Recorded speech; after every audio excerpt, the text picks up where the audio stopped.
RTV app వార్తల్ని క్షణాల్లో చదివే అవకాశం ఉంటుంది. ఒక న్యూస్ పేపర్, ఒక టెలివిజన్ ఛానల్ మీ చేతుల్లో ఎప్పుడూ ఉంటాయి.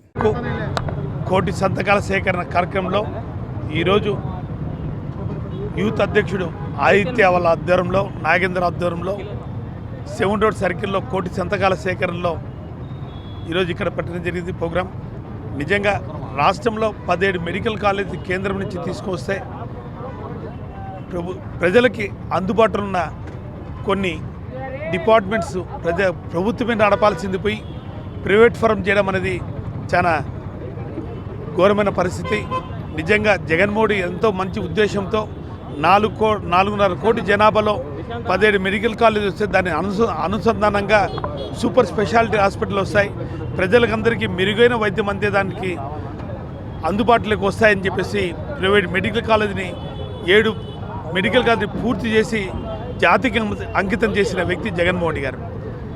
80% 60% కంప్లీట్ అయ్యి పూర్తయ్యే దశలో ఉన్న మెడికల్ కాలేజీని అన్నీ కూడా ప్రైవేట్ ఫరం చేయాలన్నది చాలా దారుణం. ఈరోజు పులివెందుల మెడికల్ కాలేజీ పూర్తయ్యి దాంట్లో ఫ్యాకల్టీస్ కూడా అన్ని అందుబాటులో తెచ్చినా కూడా 50 మెడికల్ సీట్లు వచ్చి ఆ కాలేజీ ఓపెన్ చేయాల్సింది పోయి దాన్ని కూడా క్లోజ్ చేసి మాకు వద్దు అని చెప్పి రాష్ట్ర ప్రభుత్వం ఈ విధంగా రాయడం అనేది చాలా దారుణం. నిజంగా 29 రాష్ట్రాల్లో ఏడన్నా కానీ ప్రజలకి ప్రభుత్వం ద్వారే విద్య వైద్యం అందించాల్సింది పోయి విద్యని ప్రైవేట్ ఫరం చేసేట్టుగా, అలాగే ఈరోజు మెడికల్గా వైద్యాన్ని కూడా ప్రైవేట్ ఫరం చేసే రాష్ట్ర ప్రభుత్వం దరిద్రం దాపరించింది. ఈరోజు ఈ ప్రభుత్వంలో ఏది ఎత్తుకున్నా కూడా ప్రైవేట్ ఫరం చేసి అన్నీ కూడా ప్రజలకి అందుబాటులో లేని విధంగా చేయడం అనేది చాలా దారుణం. నిజంగా ఇదే విధంగా ప్రైవేట్ ఫరాన్ని వ్యతిరేకిస్తూ మేము ధర్నా చేయడం జరిగింది. భవిష్యత్తులో నువ్వు ఇదే విధంగా ప్రైవేట్ ఫరం చేస్తే వైఎస్ఆర్ కాంగ్రెస్ పెట్టి తీవ్రంగా ఉద్యమం స్టార్ట్ చేస్తాం. ఇవన్నీ ప్రైవేట్ ఫరంగా కాకుండా ప్రభుత్వం ద్వారా నడిపే విధంగా చర్యలు తీసుకోవాలని కూడా ప్రభుత్వాన్ని డిమాండ్ చేస్తున్నాం. జిల్లా యోజన విభాగం ఆధ్వర్యంలో కోటి సంతకాల సేకరణ కార్యక్రమం చేపట్టడం జరిగింది.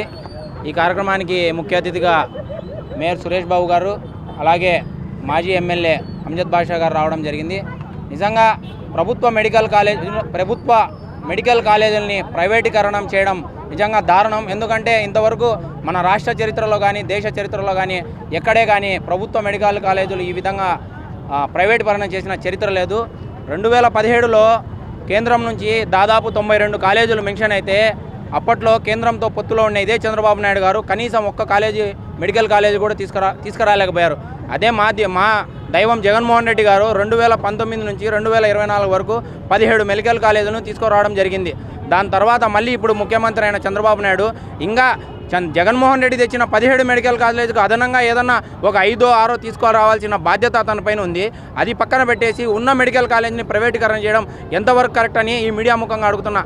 అలాగే 2014లో ఇదే చంద్రబాబు నాయుడు గారి ఎలక్షన్లకు సంబంధించి అఫిడవిట్లో ఉన్న ఆస్తులు ఎంత తెలుసా? 160 కోట్లు.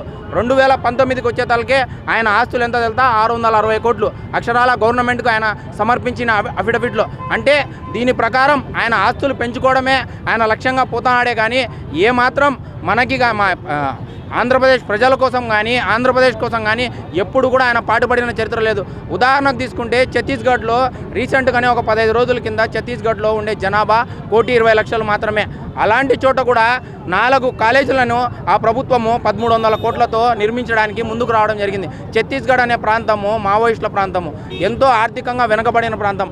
అలాంటి ప్రాంతంలోనే మెడికల్ కాలేజీలు గవర్నమెంటే కట్టాలనుకుంటా అంటే ఇక్కడ ఆర్థికంగా బలోపేతంగా ఉన్న అన్ని వనరులు ఉన్నా కూడా మన ఆంధ్రప్రదేశ్లో ఈ చంద్రబాబు నాయుడు గారు ప్రైవేట్ పరం చేయడం నిజంగా ఎంత సిగ్గుచేటని ఈ మీడియా ముఖంగా తెలియజేసుకుంటున్నాం. నిజంగా ఈరోజు ఈ కోటి సంతకాల సేకరణలో ప్రతి ఒక్కరూ స్వచ్ఛందంగా వచ్చి వాళ్ళ సంతకాన్ని తెలియజేస్తూ వాళ్ళ నిరసన తెలియడం నిజంగా చాలా గొప్ప విషయం. అలాగే రేపు 11వ తేదీ జరగబోయే మా యొక్క కార్యక్రమానికి కూడా ప్రజలు స్వచ్ఛందంగా పాల్గొంటారని ఇక్కడికి వచ్చి తెలపడం జరుగుతుంది. నిజంగా ప్రైవేటీకరణ ఆపకపోతే ఖచ్చితంగా వైఎస్ఆర్ కాంగ్రెస్ పార్టీలో ఒక మహా యుద్ధం జరుగుతుందని మీ మీడియా ముఖంగా తెలియజేసుకుంటున్నా. అందరికీ నమస్కారం. వైఎస్ఆర్సీపీ పార్టీ పిలుపు మేరకు ప్రభుత్వ కళాశాలలను ప్రైవేటైజేషన్ చేస్తున్న తెలుగుదేశం పార్టీకి నిరసనగా కోటి సంతకాల సేకరణ ఈరోజు కడపలో మా యువజన విభాగం ఆధ్వర్యంలో 7 రోడ్ సర్కిల్లో జరగడం జరుగుతుంది. ఈ ముఖ్యమంత్రి చంద్రబాబు నాయుడు ఈ వృద్ధ చందమామ తన కుటుంబ రాజకీయ భవిష్యత్తుని పౌర్ణమిని చేసుకోవడానికి ఆంధ్ర రాష్ట్ర ప్రజల యొక్క భవిష్యత్తును అమావాస్యలో పడేశాడు. ఇంత నీచం ఇంతకంటే ఏది దారుణమైన పరిస్థితులు లేవు. 17 మెడికల్ కాలేజీలని కేంద్రం నుంచి ఆమోదింపజేసి జిల్లాకు ఒక మెడికల్ కాలేజ్ అనే ఉద్దేశంతో మల్టీ స్పెషాలిటీ హాస్పిటల్ పేదలకు ఉచితంగా వైద్యాన్ని అందించాలనే దృఢ సంకల్పంతో జగన్మోహన్ రెడ్డి గారు 17 మెడికల్ కాలేజీలను స్థాపిస్తే ఉత్త కుళ్ళు కుతంత్రాలతో ఎలాగైతే విద్యని ప్రైవేటైజేషన్ చేసినారో ఈరోజు వైద్యాన్ని ప్రైవేటైజేషన్ చేయాలనే ఉద్దేశంతో తన సొంత వాళ్ళకి ఎకరా 100 రూపాయలు చొప్పున ప్రైవేటీకరణ చేయడం చాలా దారుణం. ఇటువంటి సంఘటనలు చంద్రబాబు నాయుడుకి ఏం కొత్త ఏమీ కాదు. అతని రాజకీయ భవిష్యత్తులో 40 ఏళ్ల చరిత్రలో ఏ ఒక్క మెడికల్ కాలేజీని ఆంధ్రప్రదేశ్ రాష్ట్రానికి తీసుకొని వచ్చిన పాపాన పోలేదు. ఇప్పుడు రాష్ట్రంలో ఏం జరుగుతుందంటే ఏమి ఎక్కువ బాగుపడుతున్నాయి. రాష్ట్రంలో బాగుపడేది ఇద్దరు ఈరోజు. ఒకటి చంద్రబాబు నాయుడు, 2 పోలీసులు. ఎందుకంటే పోలీసులకు ఫుల్ పని ఇచ్చినారు.